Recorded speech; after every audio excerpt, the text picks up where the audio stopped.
Hi అండి, అందరికీ నమస్తే. ఈరోజైతే కోవేటోళ్ళు ఎక్కువగా తినే మచ్చిబూసి రైస్ అయితే చేశాను. ఇలాంటి వీడియోలు చాలానే అప్లోడ్ చేశాను, కానీ ఈరోజు కొంచెం మచ్చిబూసి రైస్ తొందరగా అవ్వాలంటే ఈ విధంగా అయితే చేసుకోండి. మరి ఈ అన్నం ఎలా ప్రిపేర్ చేశానో చూసేసేయండి.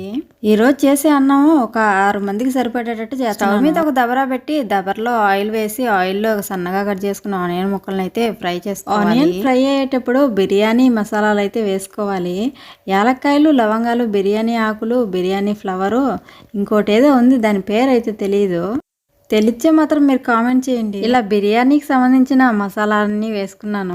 ఇలా మసాలా అంతా ఫ్రై అయిన తర్వాత ముందుగా క్లీన్ చేసుకున్న చికెన్ అయితే అందులో అయితే వేసాను. చికెన్ క్లీన్ చేసుకునేటప్పుడు నిమ్మరసం, వెనిగరు 2 వేసి క్లీన్ చేశాను.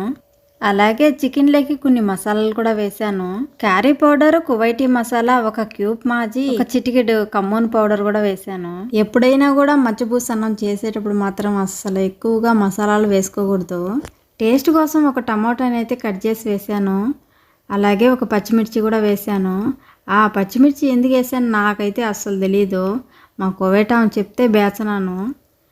బ్లాక్ లెమన్ కూడా వేసాను. ప్రతి వంటలో కోవైట్లోనే కాదు, అరబ్ కంట్రీస్లో ఎక్కడైనా కూడా బ్లాక్ లెమన్ లేకుండా ఏ వంట అయితే చేయరు. తర్వాత అయితే హాట్ వాటర్ వేసుకున్న తర్వాత ఆ చికెన్లో ఉన్న వాటర్కి చేసే అన్నానికి తగినట్టు సాల్ట్ అయితే వేసుకోవాలి. సాల్ట్ అయితే స్పూన్తో వేస్తే అందాజు తెలియదు, కానీ చేత్తో వేస్తే ఖచ్చితంగా అందాజు అయితే తెలుస్తుంది.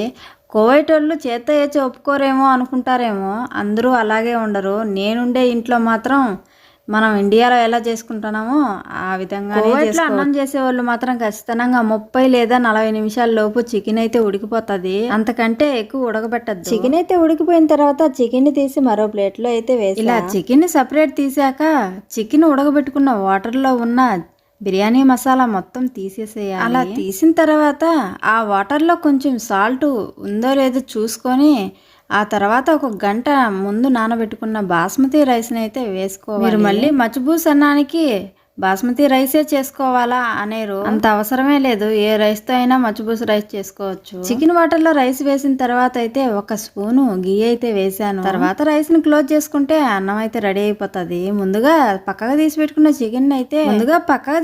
చికెన్ పైన అయితే కొంచెం కలర్ అయితే వేసాను. కొంచెంగా దండిగానే వేసినాను. మీరు కానీ మచ్చిబూసి రైస్ చేస్తే అసలు కలరే వేసుకోవాకండి, ఆమానే చేసుకోండి. ఇక్కడైతే వీళ్ళు చెప్పినట్టు చేయాలి కాబట్టి నేనైతే కలర్ అయితే వేసాను, పెయింట్ కొట్టినట్టే వేసినాను. ఫ్రై అయ్యేటప్పటికి రైస్ కూడా పూర్తయిపోయింది. ఈ అన్నంలో కూడా కలర్ వేయాలి. చికెన్లో వేసింది సాల్దని మళ్ళీ అన్నంలో కూడా వేయాలి. అన్నంలో 2 స్పూన్లు అయితే ఆ కలర్ అయితే వేసి అన్నం అయితే కొంచెం కలిపాను. మీకైతే తినొద్దని చెప్తున్నా కానీ నేను మాత్రం తింటాను ఈ కలర్ వేసుకొని.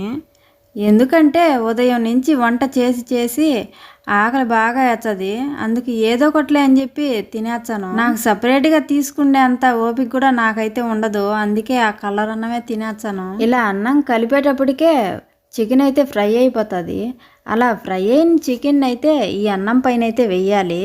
ఎందుకంటే ఫ్రై చేసినప్పుడు కొంచెం క్రిస్పీగా ఉంటుంది చికెను. అలాంటిది కొంచెం సాఫ్ట్గా రావాలంటే ఈ అన్నం పైన అయితే వేయాలి. ఆ చికెన్ని వేసి ఒక 10 నిమిషాలు అన్నంలో ఉంచితే ఆ అన్నంలో ఉన్న వేడికైతే ఈ చికెన్ అనేది కొంచెం సాఫ్ట్గా అవుతుంది. అలా చేసిన తర్వాత అయితే ఈ విధంగా అయితే ఉంటుంది. అన్నం అయితే రెడీ అయిపోయింది. వాళ్ళందరికీ అయితే పెట్టేశాను. నేను కూడా తినాలని చెప్పి నేను కూడా ప్లేట్లో అయితే పెట్టుకున్నాను. ఈరోజు ఓపిక్గా వీడియో కూడా తీశాను. ఈ అన్నం లేకైతే డకూస్ కూడా చేశాను. డకూస్తో పాటు పచ్చికారం కూడా చేశాను. మండి టైప్లో చేయాలి కదా. కోవేటం ఊరగాయ డబ్బాలు కూడా తెచ్చింది. కొంచెం ఊరగాయ కూడా వేసుకున్నాను. మనం తెచ్చుకోబడలేదు, వాళ్ళే తెచ్చా ఉంటారు. అలానే మనకు తెచ్చినారనుకోకండి, వాళ్ళకే తెచ్చుకుంటారు, కానీ మనమే వేసుకొని తినాలి. మరి ఈ వీడియో చూసారు కదా, మచ్చిబూసి రైస్ ఎలా చేశాను. మీకు నచ్చితే మంచిగా ఒక లైక్ ఇవ్వండి.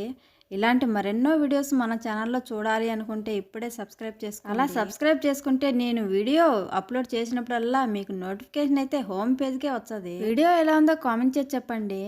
మీరిచ్చే లైక్స్, మీరిచ్చే కామెంట్స్ వల్ల ఈ వీడియో మరికొద్ది మందికి అయితే పోతుంది. Please don't forget to subscribe. Thank you for watching.